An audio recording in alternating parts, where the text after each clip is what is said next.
আসসালামু আলাইকুম। এডুকেশনাল সিরিজের পক্ষ থেকে সকলকে অভিনন্দন এবং শুভেচ্ছা। আশা করি সকলেই ভালো আছেন। জাতিসংঘের সাধারণ পরিষদের অধিবেশনের ফাঁকে মার্কিন প্রেসিডেন্ট জো বাইডেন ও বাংলাদেশের অন্তর্বর্তী সরকারের প্রধান উপদেষ্টা ডক্টর মোহাম্মদ ইউনূসের মধ্যে দ্বিপক্ষীয় বৈঠক হতে যাচ্ছে। জাতিসংঘের অধিবেশন চলাকালীন নিউ ইয়র্কে এর আগে কখনোই বাংলাদেশ সরকার প্রধানের সঙ্গে কোনো মার্কিন প্রেসিডেন্ট দ্বিপক্ষীয় বৈঠক করেননি।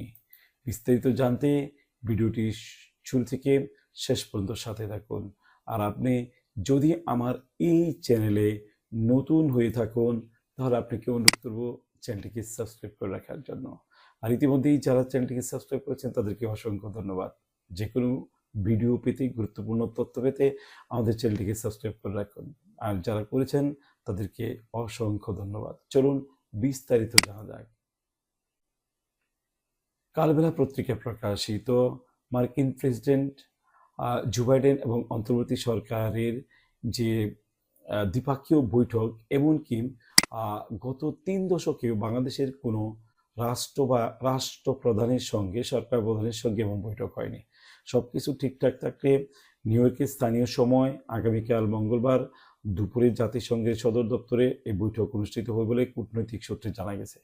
বাংলাদেশের রাজনৈতিক পট পরিবর্তনের পর ঢাকা ওয়াশিংটন সম্পর্কের সুবাতাস বইছে। ছাত্র জনতার অভ্যুত্থানের শেখ হাসিনা সরকারের পতনের পর বাংলাদেশের সঙ্গে সম্পর্ক নতুন উচ্চতায় নিতে কাজ শুরু করেছে যুক্তরাষ্ট্র। সম্প্রতি মার্কিন একটি প্রতিনিধি দল ঢাকা ঘুরে যাওয়ার পরপরই দুই দেশের মধ্যে শীর্ষস্থানীয় বৈঠক হতে যাচ্ছে। সর্বোচ্চ পর্যায়ের এই বৈঠকে দুই দেশের শীর্ষ নেতা দ্বিপক্ষীয় সম্পর্ক ভবিষ্যতে কোথায় নিতে চান, সহযোগিতার বিষয় চিহ্নিত করার ক্ষেত্রে অগ্রাধিকারগুলো কি হতে পারে, সে বিষয়গুলো নিয়ে আলোচনা হতে পারে সংশ্লিষ্ট সূত্র জানিয়েছে। পররাষ্ট্র মন্ত্রণালয় সূত্রে জানায়, দীর্ঘ 25 বছর পর দুই দেশের শীর্ষ পর্যায়ে বৈঠক অনুষ্ঠিত হতে যাচ্ছে।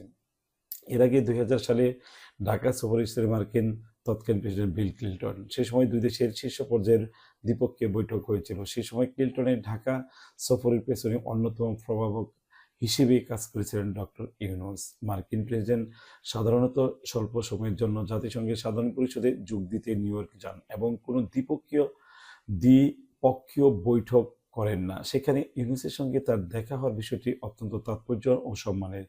ডক্টর মোহাম্মদ ইউনূস ও জো বাইডেনের মধ্যকার বৈঠকটি দুই দেশের সম্পর্ক জোরদার এবং বিশ্ব ঢাকার প্রতি ওয়াশিংটনের সমর্থনের বার্তা পাবে বলে মনে করেছেন বিশ্লেষকরা আরও বলেছেন, বিশ্ব বরেণ্য অর্থনীতিবিদ ডক্টর মোহাম্মদ ইউনূস সারা বিশ্বেই জনপ্রিয় পরিচিতি একমত। তার ক্ষুদ্র ঋণের মাধ্যমে দারিদ্র্য দূরীকরণ তথ্য আজ বিশ্বব্যাপী সমাদৃত। তিনি জাতিসংঘ সহ বিশ্বের বিভিন্ন নামকরা প্রতিষ্ঠানে গুরুত্বপূর্ণ দায়িত্ব পালন করেন, ভাষণ দিয়েছেন সিনেট সহ অনেক রাষ্ট্রের আইনসভায়। তবে এবারের জাতিসংঘ অধিবেশন সম্পর্কে সম্পূর্ণ নতুনভাবে হাজির হচ্ছেন বরেণ্য এই অর্থনীতিবিদ। এ ব্যাপারে জানতে চাইলে কূটনৈতিক বিশ্লেষক ও যুক্তরাষ্ট্রের বাংলাদেশের সাবেক রাষ্ট্রদূত ডক্টর এম হুমায়ুন কবির কালবেলাকে বলেন, একটা নতুন বাস্তবতার মধ্যে ডক্টর মোহাম্মদ ইউনূস এবার জাতিসংঘের সাধারণ অধিবেশনে যোগ দিতে যাচ্ছেন। গণঅভ্যুত্থানের মধ্য দিয়ে তৈরি হওয়া বাংলাদেশের নতুন সরকার প্রধান হিসেবে তিনি যাচ্ছেন। বাংলাদেশের জন্য এর চেয়ে শক্তিশালী প্রতিনিধি আর হয় না, কারণ ডক্টর ইউনূস নিজে সরকার প্রধান এবং তিনি একজন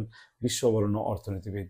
বিশ্ব নেতাদের কাছে তা আলাদা গ্রহণযোগ্যতা আছে। তার মুখ থেকে বিশ্ব নেতারা বাংলাদেশের বর্তমান পরিস্থিতি সম্পর্কে শুনলে তাদের দেশের প্রেক্ষাপট, বর্তমান চ্যালেঞ্জ, ভবিষ্যতের একটি কোথায় যাবে তার একটি ধারণা সবাই পাবে। ডক্টর হুমায়ুন বলেন, জাতিসংঘের সাধারণ পরিষদের অধিবেশন ফাঁকে সাইড লাইনে বিশ্ব নেতাদের সঙ্গে কিছু বৈঠক হবে। সেখানে যুক্তরাষ্ট্রের প্রেসিডেন্ট জো বাইডেনের সঙ্গে বৈঠকটাই সবচেয়ে গুরুত্বপূর্ণ, কারণ নতুন বাস্তবতার বাইডেনের সঙ্গে বৈঠক হওয়াটা জরুরি ছিল। তাদের কাছ থেকে আমরা যে বিভিন্ন সহযোগিতা পেতে পারি সেই সম্ভাবনা ছাড়াও বর্তমানে আঞ্চলিকভাবে আমরা কিছু প্রতিকূলতার মুখে আছি। সেই ক্ষেত্রে আমরা ধারণা বাইডেন দ্বিপাক্ষিক সম্পর্কের আলোকে বিষয়ে আমাদের সহায়তা করতে পারেন। সেটি যদি হয় তাহলে এটি বাংলাদেশের জন্য খুবই ইতিবাচক হবে। এর আগে জাতিসংঘের সাধারণ পরিষদের অধিবেশনে যোগ দিতে সোমবার 57 সফর সঙ্গী নিয়ে যুক্তরাষ্ট্রের নিউ ইয়র্কের উদ্দেশ্যে রওনা হন ডক্টর মোহাম্মদ ইউনূস। কাতার এয়ারলাইন্সের একটি ফ্লাইটে ভোর 5টা 5 মিনিটে তিনি ঢাকা ত্যাগ করেন।